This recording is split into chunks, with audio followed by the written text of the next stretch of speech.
What's up, Allers? Jacob here with AllDriveNoDrop, talking about the Engage Pursuit Pro1 hybrid and wide bodies today. They've got 4 new paddles coming out in their Pro1 line. Previously, they just had elongated. Now they have a hybrid, and they have an elongated in 12.7 millimeters and 15.2. The 6.0 is going to be the 15.2 millimeters, and the just regular one without the 6.0 is going to be 12.7 millimeters. Cool to have the differences, and their price is going to be $259.99, and then that's going to come down to $234 for the code AllDriveNoDrop. So these are Gen 1 paddles that are using their mock core. So it is, a special core that they use. I'm guessing it's something similar to the Paddletex core. Not 100% sure. They don't give too much information on it. But basically, this gives it a boost in power without having it thermoform. So it is just a Gen 1 style paddle, but with a different type of polypropylene core that gives a little extra juice. Now, let's get into some of these stats because it's a little interesting, right? The hybrid 6.0 or the hybrid 15.2 millimeter, all these weight ranges come in at 7.8 to 8.2 ounces. And then the hybrids are 16.25 by 7.75. And then I'll throw up the dimensions and stuff for the wide bodies real quick, but I don't want to spend too much time on these, so I will just show them. You can pause the video if you want to sit there and study them. Handle length of 5.375 inches on the hybrid, grit circumference of 4.25. 110 swing weight on the 15.2 millimeter, and then 6.25 twist weight. And then for the Pro 1 hybrid 12.7 millimeter, we get a 101 swing weight and a 5.5 twist weight. That is insane, right? That's such a low swing weight. So much room to customize. So yeah, we'll talk about it. Hold on. And then the wide bodies, let's get into those real quick. You got 12.7 and 15.2 millimeter versions as well.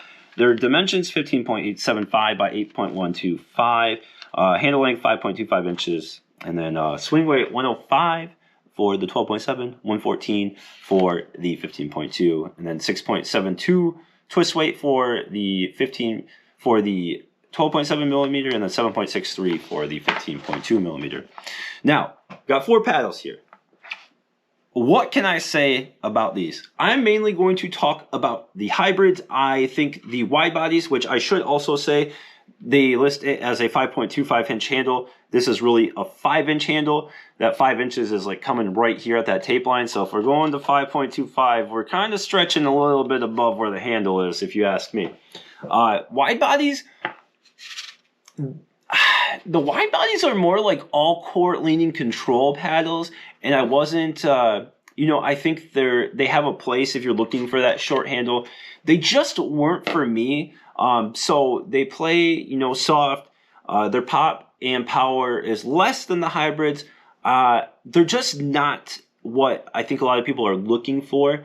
But on the other end, the hybrids I really did enjoy. So I'm going to focus talking about the hybrids, but if you are looking for a shorter handle that plays soft and on that all-core control leaning side, then the wide bodies are pretty good for that.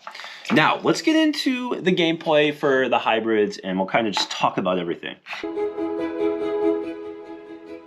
Okay, so let's talk about this. We got a big difference in swing weights between the 12.7 and the 15.2, right?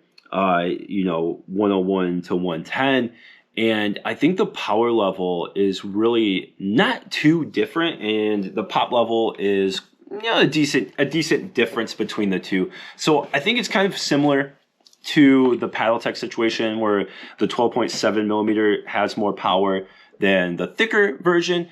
So what would I go with the thicker version for if I wanted an even softer feeling? If I wanted a little bit more control, but I'm going to focus on the Pursuit Pro1 hybrid. I think that this is the best paddle of the 4, and coming in at a super low swing weight, so just stock, it does have a little twisty twist at that lower twist weight, blocking on those hard drives, on those low resets. It's, a little unstable. It can be played stock, but let's talk about it with a little weight. I put a 1 gram per inch strip of tungsten tape almost starting at the throat going up. So 8 inches of that 1 gram per inch tungsten tape on the side, going up from the throat up, and that makes it play very well. So this paddle, it feels, you know, kind of like a softer, springier feeling. You know, it's not like you don't feel like harsh vibrations on off-center shots, and you don't feel any like too much stiffness. This really does feel really good. So I could see someone that doesn't like, that likes more of that soft, springier, muted feeling. They're gonna like the feel of this paddle. And now, how does that translate? I feel like the dwell time is really, really good on this paddle, and that translates to some good spin and some really, really good rolls and some good drops for me.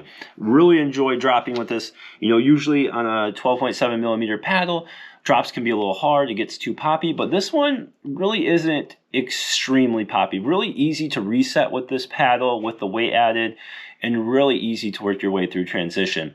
Now, the ball coming off the face of this paddle, just you know, stationary. You can really take a lot of pace off the ball with this. It isn't popping off super fast, but once you get some motion with this paddle, which is pretty easy to do with the low stock swing weight, and doesn't, you know, you keep it pretty low swing weight, putting, you know, you can put a lot of weight on this, get it up to a 110, 111 swing weight, and it's still, you know, you put a lot of weight on it and it's still low, like 110, 111 swing weight. With the weight set up, you can even put more on. You get pretty good pop going once you start getting that movement. So I'm talking about more like full extension counter punches, or maybe some roll volleys, some, you know, backhand rolls. Then we start accessing a little bit more of the juice of this paddle. And that's when this paddle becomes a lot of fun. So very maneuverable paddle, not the poppiest on its own, but it gets some good juice. I could either classify this as like a entry-level power paddle or an all-court leaning power paddle once you start including that weight setup. Now, once you get that, the drives, serves, really good. Not going to be at the power level of some of the other power paddles, but just below those with a more controllable paddle. Sweet spot with the weight. I mean, I think with the weight, it really fixes, you know, the problems that Gen 1 paddles have. With the sweet spot, it feels pretty good. Doesn't feel too harsh on the off-center shots. And I really like that springiness feeling of this core.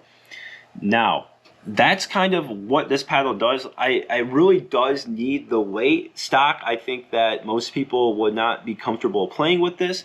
But with the weight, it just becomes like a great all-core leaning power to entry-level power paddle that lets you rip big drives, but lets you rip those big drives with accuracy, with that spin and placement.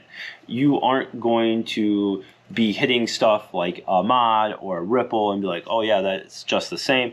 But you can access more than an average paddle's power with this. So let's wrap up in the conclusion on whether I recommend this. So you have and this is the weight setup, going down from this throat to up here with 1 gram per inch strip of 8 inches. And, you know, you could try a whole bunch of setups. I actually think that I could even add more weight to this and be comfortable playing it. And I had on the Pursuit Pro1 6.0, I also did the same thing.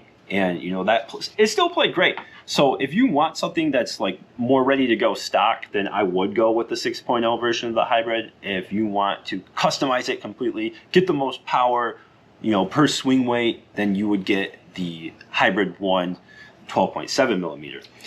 And the same thing goes for those wide bodies. But coming in at $259.99, going down to $234 after the code AllDriveNoDrop, you know, we're talking about another expensive paddle, right? But I really, really enjoyed playing with the Pro 1, and, you know, I've had some other people play with it. They really enjoyed it. Like I said, it's not the top of the line power paddle. This power level is going to be below the Olympus, the Vapor Power.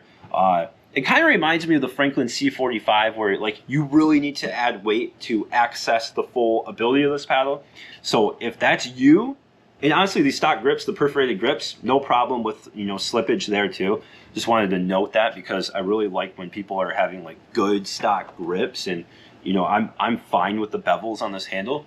that's my first impressions. I wanted to get this out there, you know, before it launched, give you more information. I didn't see too much information on these, so I wanted to provide that. So far, though, really enjoy the hybrids quite a bit. So let me know if you have any more questions. Like the video if this information was helpful. Subscribe to the channel, really helps me keep growing. And thank you so much for watching. Go play some pickleball.